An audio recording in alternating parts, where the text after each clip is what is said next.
This is Ellery Galvin with LISA, the Laboratory for Interdisciplinary Statistical Analysis at CU Boulder, and this is part of our collection of videos about programming in R. This video will be about creating and indexing vectors. Let's get started. So far, we've seen how to add things one at a time.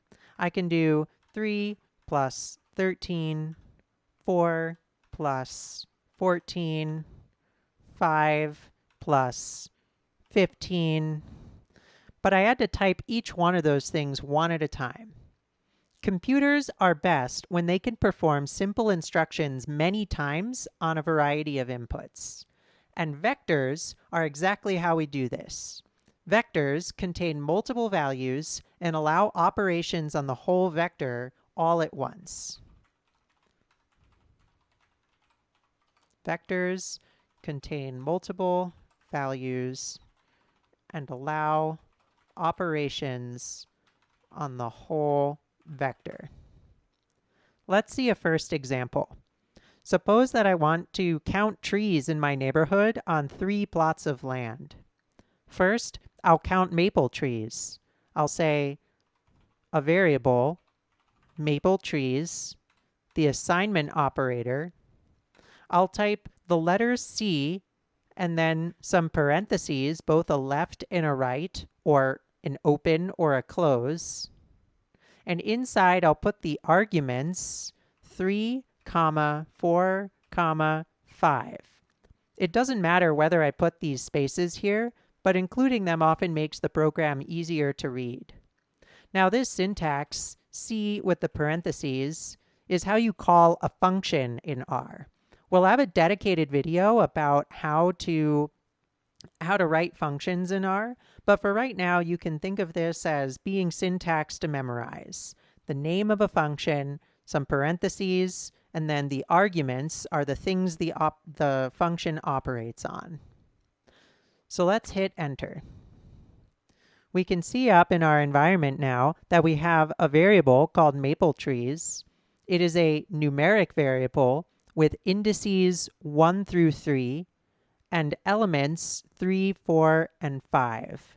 The indices are marking which position in the vector each element lies. So the 3 is at the first index, the 4 is at the second index, and the 5 is at the third index.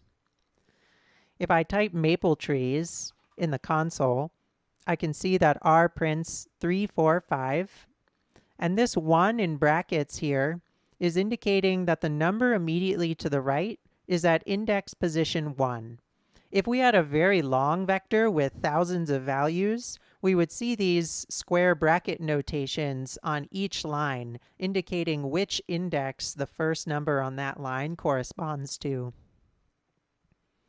You can remember this syntax for creating a vector with the C function by remembering that C stands for combine.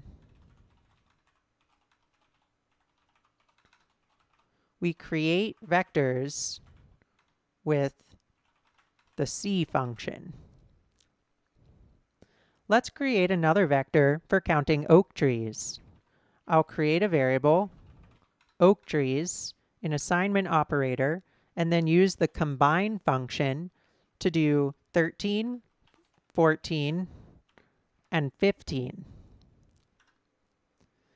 Now I've created my oak trees variable, and unlike before where I had to type addition 3 times between each element, I can now tell R, please add up the total number of trees by taking maple trees plus oak trees. And it has calculated element by element that addition. So the first index, 3, was added to the first index, 13, to produce 16, and so on for 18 at the second indices, and the third index, 5 plus 15, gives us 20. Now I can also concatenate vectors with the C function, or combine. I can say, give me one vector with all the trees in it.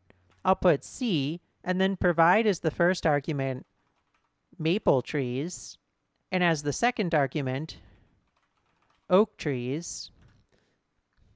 And now, if we take a look at all trees, we can see it has put the first 3 indices are the values in maple trees, and the latter 3 indices are the values in oak trees. We can also ask R to give us information about the length of a vector. We do that with the length function.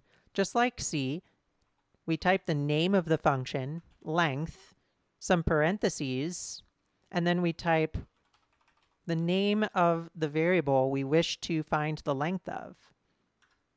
And we see that R knows there are indeed 6 elements in all trees.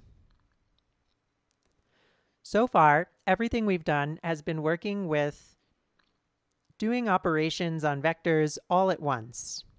We can also use indexing to allow us to select and modify subsets of a vector.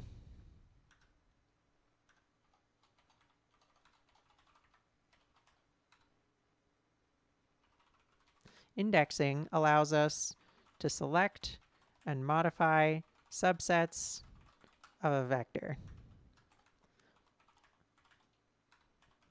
The length function gives the number of elements in the vector. Let's take a look at our first example of indexing. I'll take my all trees vector, and I'll use square brackets this time with the number 2. We can see that R looked at, from our all trees vector, the second position and extracted just that value, the 4. I can also look at all trees with a -2 to tell R, I want every part of this vector except the second element. So now the 4 is missing from the all trees vector. I can select multiple elements at a time by providing as an index a vector of indices, say the second and the 4th element. This gets us the second element, 4, and the 4th element, 13, as a new vector of length 2. Now you might be thinking, why can't I just index with a comma instead of creating a new vector inside the index? Well, the trouble is, if I do that, it turns out that is syntax for a different way of indexing vectors in R. It is possible with some iterable objects to have multiple dimensions. And when you put a comma between the 2 and the 4 without providing a vector, you're telling R, go to the second position in the first dimension and then the 4th position in the second dimension. We'll talk about that more in later videos. Now, I've shown you how to select the second and the 4th element. It's often useful to select whole ranges of elements. To do that, R provides us a handy shortcut for creating vectors of ranges of integers. So I can do 1 to 10 with a colon in the middle, and I get a vector of the numbers 1 to 10. Now, if I'd like to select a range, say I want to extract just the maple trees numbers from all trees, I can use square brackets and provide 1:3, a vector of numbers 1 to 3, to extract just those first 3 numbers.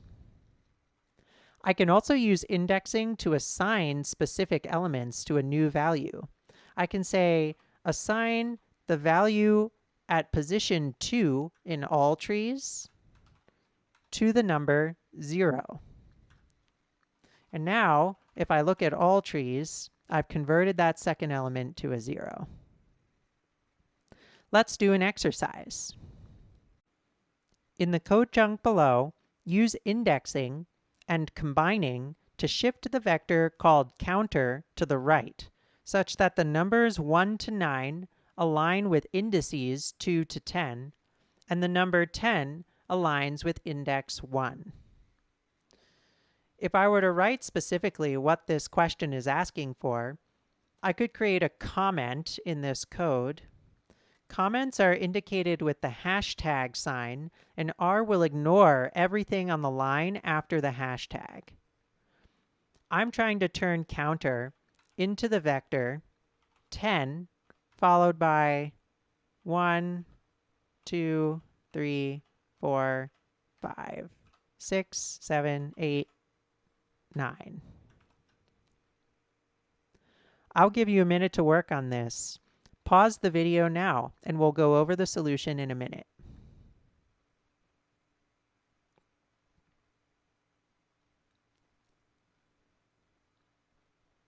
Let's see if we can figure this out. To solve this problem, I look at the two parts of this vector we have to work with. There's the tail, or just the 10, and then there's the head, the first 9 elements of the vector.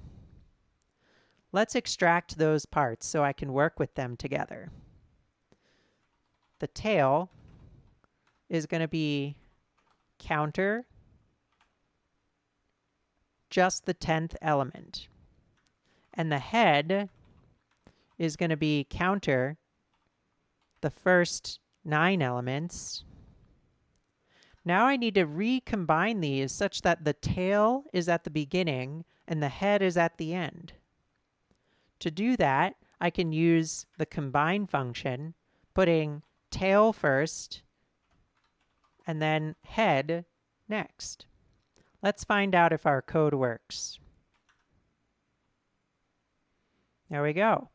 10 followed by the first 9 numbers. Let's look at what comes next in our discussion of iterables.